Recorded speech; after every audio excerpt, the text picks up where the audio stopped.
Thank you very much. I appreciate that kind introduction. We got a hot mic here, so I'll try to back it off a little bit. I will say what you guys already know, and we kind of breathe a sigh of relief that we are finally on the verge of completing action on a FY22 appropriations process. This has been a long old road for something that's supposed to be done at the end of September, but better late than never for sure, and especially at this moment in time. This includes it's $1.5 trillion bill, the Ukraine supplemental appropriations bill of $13.6 billion, about half split between military and humanitarian aid in the State Department.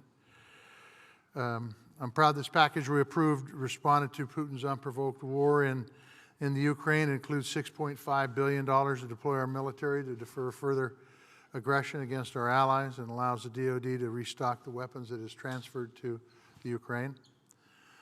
On the omnibus, there's a $41 billion increase in defense spending compared to last year. We invested smartly in some key areas, research and development up by 12%, shipbuilding's up by 15%. We made some real investments in the battles of tomorrow, artificial intelligence, cyber, and expanding our capability to test the latest weapons. It is clear that we do not have much time to waste, so I hope my colleagues on both sides of the aisle in both chambers recognize the urgency and send this bill to the President's desk as quick as we possibly can. I think the House may be voting on the bill right now. Hopefully nobody will screw around tomorrow and the Senate will be able to take it up and we can get it out. Look, with this year's boost to defense spending, many wonder if we're on the verge of another era of rapidly growing budgets. Rather than tie ourselves to a particular level of defense spending, I believe what is far more important is how well those funds are spent. America also has advantages that money simply cannot buy. Our diplomats have united the free world against Russian aggression. I will review the next defense budget, which will start immediately after we get done with this one, when it is sent to Congress. My first question is going to be on defense, not how much, but what's the plan? How's the money going to be utilized? The plan has to be focused on China. We spent the last 20 years focusing on national security threat right in front of us, terrorism, and we didn't focus near enough on how the world was changing. We need to keep our focus on a rising power in the Asia-Pacific that will compete with us for decades, and the ways that military technology is rapidly changing to space and cyber. I am concerned that many of my colleagues in Congress do not fully appreciate how quickly our security threats are changing.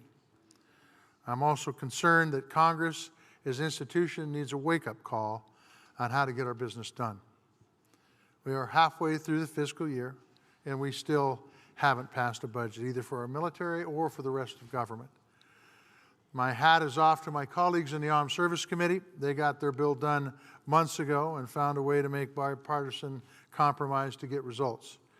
Bipartisan compromise, open floor debate, taking tough votes, they are the hallmark of a healthy democracy. The more we have started yelling and fighting with each other, the more worried I am about our national security and the future of this country. Make no mistake, our enemies, like Russia, China, they want to see us fail. They want to see us mired in gridlock.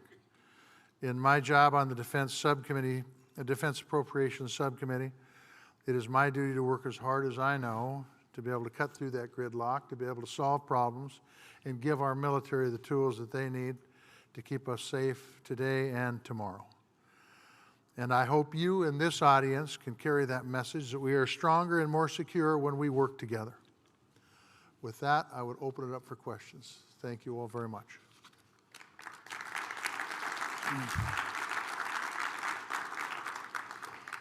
Am I the last person today? No, sir. Oh, there's somebody after me? Yes, sir. That's good. Then we can get some questions. Oh, Secretary Kendall, that's good. That's good. Any questions? As I told the folks coming down here today, if they're really tough, I'm going to get Raven to come up and answer them. And if they're easy, I'm going to get Raven to come up and answer them, okay? No, whatever you guys got. That mic isn't working very good. It will. Good. All right. Really appreciate the plus up in the SCN shipbuilding, the addition of the additional DDG. But could you give us more insight on where you're going with the R&D plus up? What is going to be prioritized within that, so far as where that's in the maturation that might take into the fleet or the force? Raven? Look, the research and development, I think, is the heart of everything. And I will tell you that my focus has been kind of an all-the-above approach with more of a focus on cyber than anything. And I think that's where you can look and see the biggest plus-ups. But I think we need to do all of it as we focus, too. I mean, it's not like we're going to shortchange. Look, I think this budget is robust, and I think it's going to meet the needs of our military for the next year. And I think our challenge, quite honestly, our challenge is number one, making sure the military contractors out there meet their deadlines of cost and time. In this time of high inflation right now, that can be a challenge.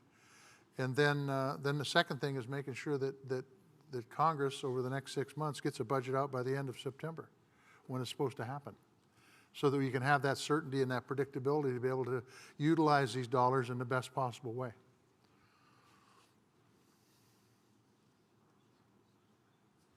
Yeah, somebody's probably got a mic, but there's a gentleman in front of me, or there's a couple over here. While he's walking Sure. over, I'd ask you a question. You know, it was said that basically, if you went back, 3 decades or whatever, that you had 40 years where maybe a couple of weeks in terms of getting budgets together. Yeah. Maybe 3 weeks. Lately, now in the last decade, it's taken upward of 4 months plus better. What do you think the path is? I mean, some have said perhaps it's when we used to have earmarks that allowed people to come to compromise. So look, I think there's some merit in earmarks that does allow to bring people together, because then they can see exactly what's in it. I think just to be honest with you, I think the bigger issue is that people can go on the floor of the Senate, and if you want me to throw some people under the bus, I'd be more than happy to. But people can go to the Senate, and they can do things like hold defense nominees up. They can hold different things up in the budget, and they can actually get money from their constituents on what they say with campaign donations, and that's a bunch of baloney. And I'm being very generous when I say baloney. The truth of the matter is that we are in a difficult time in this country right now, a particularly difficult time in this world. I don't need to tell the folks sitting in this room, because I think you guys all get it. But the potential for this thing in Ukraine blowing up, will make you not sleep at night if you think about it. And so for the folks here that I think they put themselves ahead of this country, we cannot tolerate that anymore. And I think timeliness of a budget, and this has all been said long before I'm going to say it now, and getting that budget out on time so the folks know what they can do, contractors know what they can do, and they have the certainty and the predictability, saves money and increases efficiency, and it's something that we should be doing every single year. And I'm going to tell you, I am really getting tired of the obstructionists that serve in the United States Senate, because they're not there to move this country forward, they're there to serve themselves. And I would say to them, if you're there to serve yourself, go back home. Go back home, get a good job. You shouldn't be in public service. Senator, I'd like to...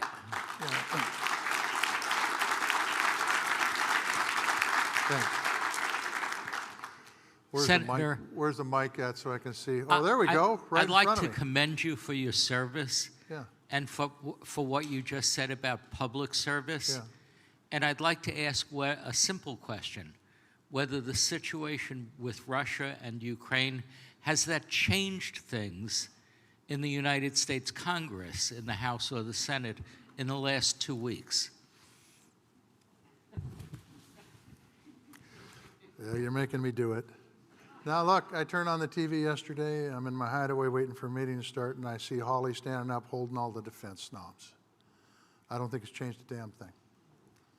And the truth is that I still, and I've got a lot of good friends on both sides of the aisle, and I got a lot of folks, and I shouldn't say a lot, a few that I don't like on both sides of the aisle, okay? But the truth is that there are some really good people I serve with. And just give us an opportunity to work. Just don't be holding things up. And I think that's really the key. And the few that are out there that are, like I said, in it for themselves, not in it for the country. Now, I will tell you that there are more people talking about what's going on in the defense frame than I've ever heard before. I think there was pretty much unanimous support for the increased funding for Ukraine. That's kind of different. But I also think that we've got to be careful.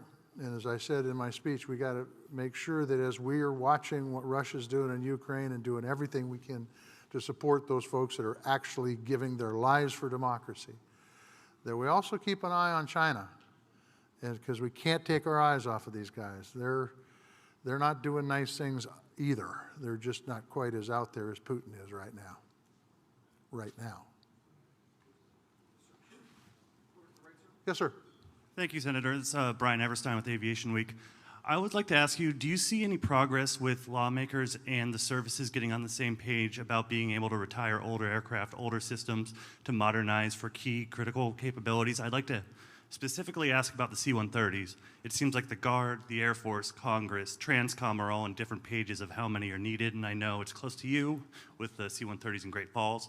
How can you get on the same page for keeping what you think you need and being able to modernize? Well, I think it's about getting good input, and if you ask that question to Kendall, he may have a different view on the C-130Js than I do, but that's okay. He's a good man, and I just think you just get input and do the best you can to meet the needs. Look, I mean, you know, you're talking to a dirt farmer now, but the C-130s do provide incredible airlift power, and I think they're important to have too. But look, if there's one thing that I found in the last year that I've had this job, there's more places to spend money than we got money to spend. And so we do have to prioritize, we do have to have a plan, and we do have to listen to one another and try to figure out where the sweet spot is. Did I answer your question? I hope I did. If I didn't, then I got to get Raven up here, okay? Is this on? Yep. Senator, thank you for being here today. I just wanted to ask, you mentioned future budgets needing to focus on China, but as Congress observes Russian forces at war, how do you expect that to be informing investments in future budgets? You're going to have to speak up because I didn't put my hearing aids in today. The last part of your question was what? As Congress observes Russian forces at war, how will that inform future budgets? How does the war in Ukraine inform future budgets? That was the question, yeah. Well, look, I think, I'm not giving away any trade secrets here. I think China's watching this war really closely. And I think the fact that our diplomats have brought, State Department have brought, you know, a coalition of people to the table to push back on Putin, I think she is watching that pretty darn closely.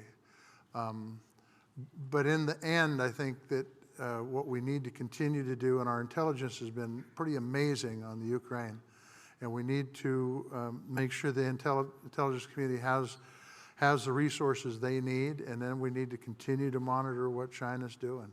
And then, of course, you know, if we can keep the alliance that we have against Putin together, and it's, you know, it's been a couple weeks, things are strong, and they're very strong. But if we can keep that alliance together, that will send a very strong message to China. Very strong message. Because I think if there's one thing that China's nervous about, it's the fact that folks have aligned against Russia on this. I think, you know, China may be the only game in town that's on their side, actually. Yes, sir.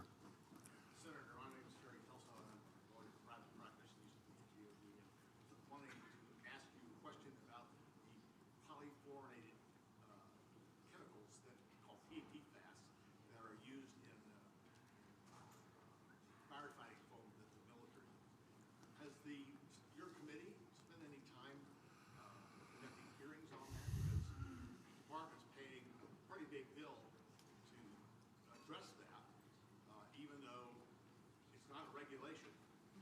even though the EPA is not really going to the private sector to address this either. Yeah, the PFAS issue is a big issue. It's an expensive issue, and it's a difficult issue. I mean, there are dollars in this omnibus to take care of some PFAS, not all of it by any stretch of the imagination. And I would tell you that if I had my druthers, we've got to figure out a better way, and we've got to start figuring out ways to clean this up. I mean, I can't say it's on every base, but it probably is on every base. And it's a serious problem because of the cancers it causes. I mean, look, we've been through Agent Orange, we've been through all this toxic exposure that's going on currently with our veterans from the Middle East, and this is another toxic exposure that we need to work to eliminate, and then we've got to clean up the soil behind it. It's not going to be easy. It costs money. All right, I think one more, and then I'm going to go. I didn't see where are the street lights at that are going to tell me when to be quiet. Oh yeah, we're yellowing out right now. Okay, that's all right. Am I? Okay, all right. So perhaps because I started in finance, but I always feel like our economy is the #1 issue in national defense. That's right. If you think about between the federal government and the industrial base, at least 1/3 of our economy flows through that. And I think that's a significant understatement if I had to guess. So how does that impact the way that you see budgetary priorities? Well, that's a really, really good question. I think to back up and repeat what you just said, because it's important, I think if you don't have a strong economy, you don't have the kind of national security you need. So, I mean, I look at overall economic strength in all the sectors, not just military. And did you say 1/3 of our economy flows through the military-industrial base? Okay, so I don't know if that's a good sign, to be honest with you. I mean, hopefully we can get a bigger economy so less of it flows through that. But the truth is that I think we have to have, I'm going to sound like a politician now, but I think we have to have a strong, vibrant, small business community that's able to grow and create jobs. And we've got a challenge right now in that a lot of these jobs that are being created aren't being able to be filled because we don't have the workforce to fill them. So job training is a big part of it, so you need to invest money in that. And a lot of folks are staying home right now because childcare is too expensive, and so you got to address the childcare issue. So there's a lot of things that we need to address. Some of it is done in this omnibus, but not all of it. And I look at the military side of things and maybe I should be looking at it as an economic thing. And by the way, I've got Malmstrom Air Force Base in Great Falls, Montana, and it's an incredible economic driver for north central Montana, and as far as that goes for the entire state of Montana. But their purpose, in my mind, is a deterrent, because that's where the ICBMs are, is a deterrent against Russia. And so I would hope that, and it's part of the legacy stuff, it's part of the BRAC stuff that comes down the line. We've got resources. They're always going to be limited. We have to spend them the best way. The guy talked about the C-130s over here. We've got to make sure we're spending the money the best way, and I think that ought to be the driver, not economic impacts. How we keep this country the safest it can possibly be with a military that can work. Hopefully that answers your question. All right. Yes, sir. Oh, can I throw out the last one, sir, before the lights turn red? It's still yellow.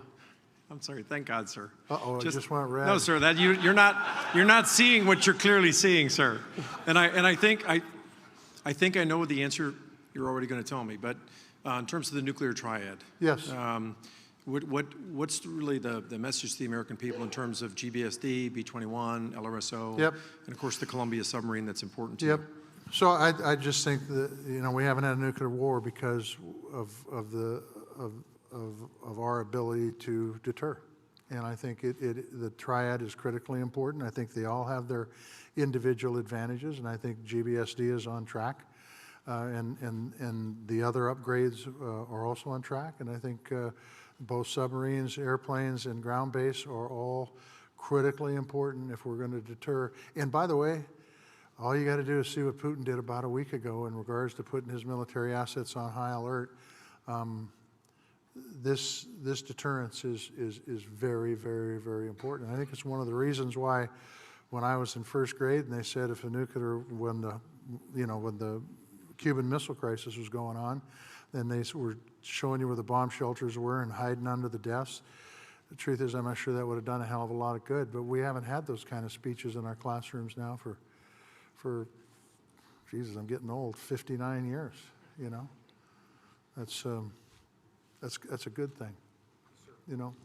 Yeah, thank you all. Thank you for having us, sir.